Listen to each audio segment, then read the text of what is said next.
Hi, thank you for watching Digging to China. I'm Dongsheng. A decade ago, before 2008 Olympic, Beijing was regularly blanked by smog. The air quality was so bad it was dubbed as Airpocalypse and blamed for scaring off tourists. This month, the skies are clear enough for athletes at the Beijing Winter Olympics to see nearby mountains. Beijing's air quality still has a long way to go, but is visibly better than past years when smog often made it difficult to see nearby buildings and the people wore masks to protect themselves from pollution, not COVID-19. In 2016, Facebook CEO Mark Zuckerberg posted a photo of himself jogging in the haze through Tiananmen Square, wearing no mask but a smile on his face.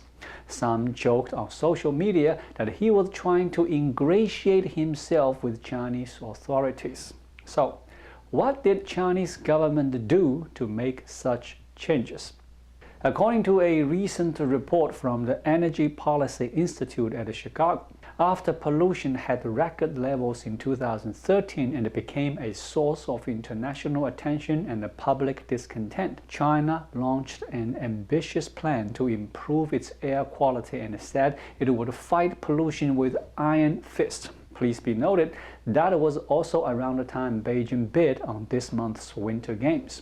The efforts were similar to what China had previously taken to clear skies for the 2008 Summer Olympics in Beijing, but on a larger scale, the report notes.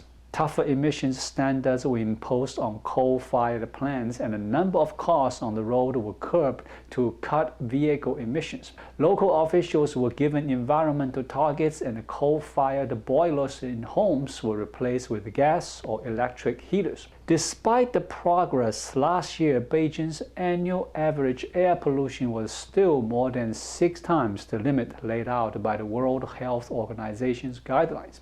And Beijing is still surrounded by coal-burning industry. Still, Chinese officials hailed the country's achievements. Last year, they say there were 288 days of good air quality days in Beijing compared to 176 days in 2013. China has committed to being carbon neutral by 2060. Beijing has made significant progress in curbing emissions and is rapidly developing clean energy from sources like wind and solar. In the meantime, the government can also take shorter measures when it wants, such as temporarily shutting down factories. That can help ensure clearer skies for big political or social events like the Olympics. For CCP, no event is more important than its Communist Party centenary event on July 1st last year. Gathering under unusually clear skies, tens of thousands of people attended the ceremony in Tiananmen Square. According to a study by Tsinghua University, China artificially modified weather in advance. The Chinese government used the cloud seeding technology to control rain and reduce pollution in Beijing in preparation for its Communist Party centenary event. The operation succeeded and the city saw a drop in air pollution. There was a reduction in the level of PM 2.5 air pollutants by more than 2/3, and this shifted the air quality index reading from moderate to good under WHO standards. What is cloud seeding? Cloud seeding is a type of weather modification that aims to change the amount of types of precipitation that falls from clouds. It does this by dispersing chemicals into the air, which serves as cloud condensation. When you introduce these substances into the clouds, the water droplets cluster together, increasing the likelihood of rainfall, meaning clouds clear from the sky. This type of weather manipulation is also known as blue sky.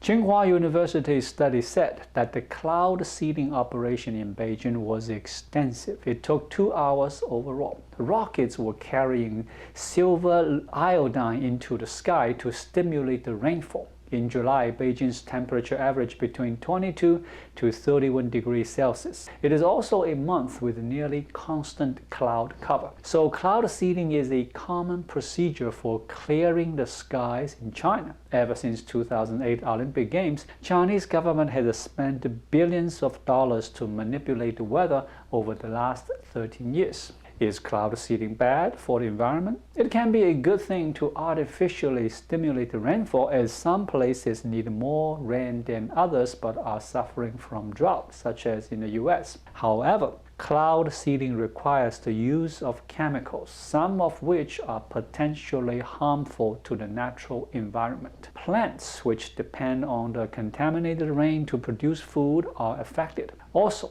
if it is not well regulated, cloud seeding can have some extreme consequences. For example, when dry areas are not well positioned to handle certain weather conditions, they may experience flooding.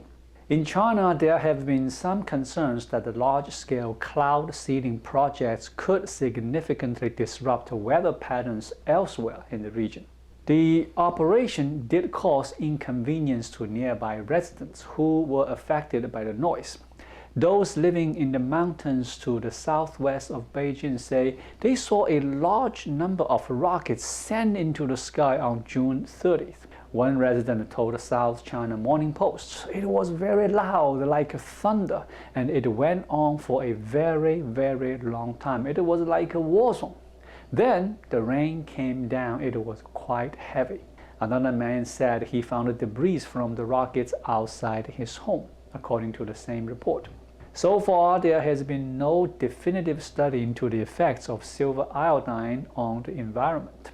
But the scientific consensus is that at the low concentrations, it is not known to be harmful to humans or wildlife. Other than blue sky, Beijing lacks one of the main ingredients for winter sports: snow. What's more, Beijing and its nearby mountains did not have that much water to make the artificial kind either.